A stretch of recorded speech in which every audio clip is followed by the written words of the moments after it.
फिर दोस्तों, आज की एक और खूबसूरत सुबह में मैं पादरी विलियम जॉन एक बार फिर आपकी खिदमत में हाजिर हूं। मेरे साथ देखें इब्रानी मसीहियों के नाम मुकद्दस पालूस का खत, उसका 11वां बाब और उसकी 24वीं ता 27वीं आयत। और सुबह के लिए हमारा मजमून होगा डिसीजन मेकिंग।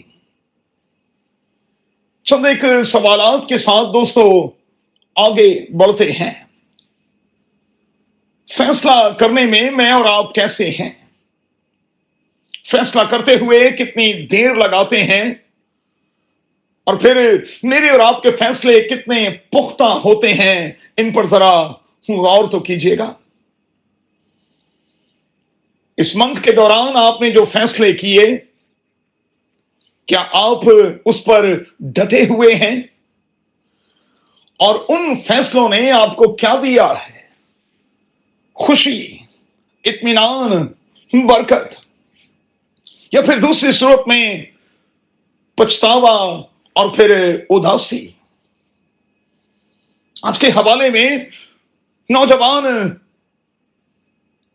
मूसा ने एक फैसला किया और फिर वो उस फैसले पर डट गया।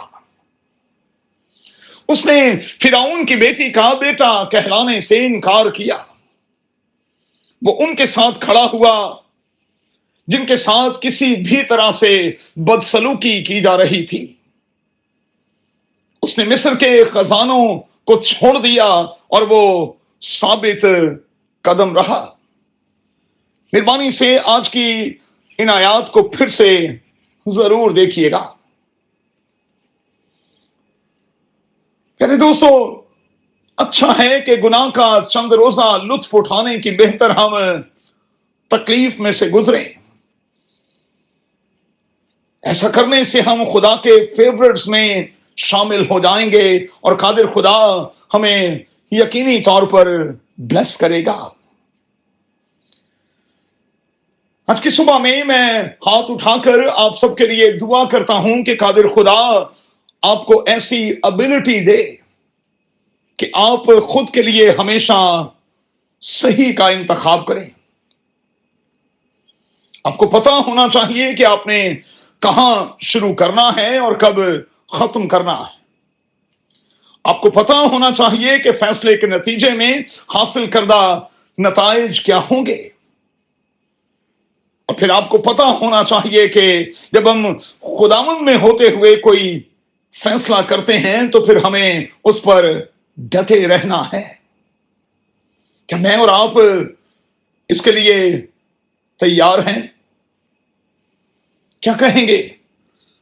मैं और आप सेल्फ गेन का आदी होना पसंद करेंगे या सेल्फ सैक्रिफाइस का?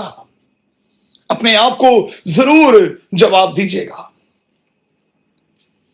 आपके फैसले फेथ बेस्ड होने चाहिए, क्योंकि इसी के नतीजे में कादिर खुदा आपको बरकत देगा।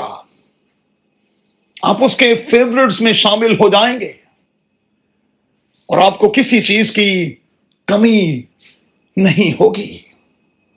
हो सके तो 11वें बाब की 24वीं ता 26वीं आयत के साथ साथ यूहन्ना का पहला आम खत, उसका दूसरा बाब और उसकी 15वीं और 16वीं आयत को भी देख लीजिएगा। कादिर खुदा आज की सुबह में आपको बड़ी बरकत दे। इस हफ्ते के दौरान आपके जिंदगी में किए गए फैसले, मेरी दुआ है कि आपके लिए बरकत और खुशी का बायस हों और आपके किसी फैसले की वजह से आपको कभी पछताना ना पड़े, दुखी ना होना पड़े।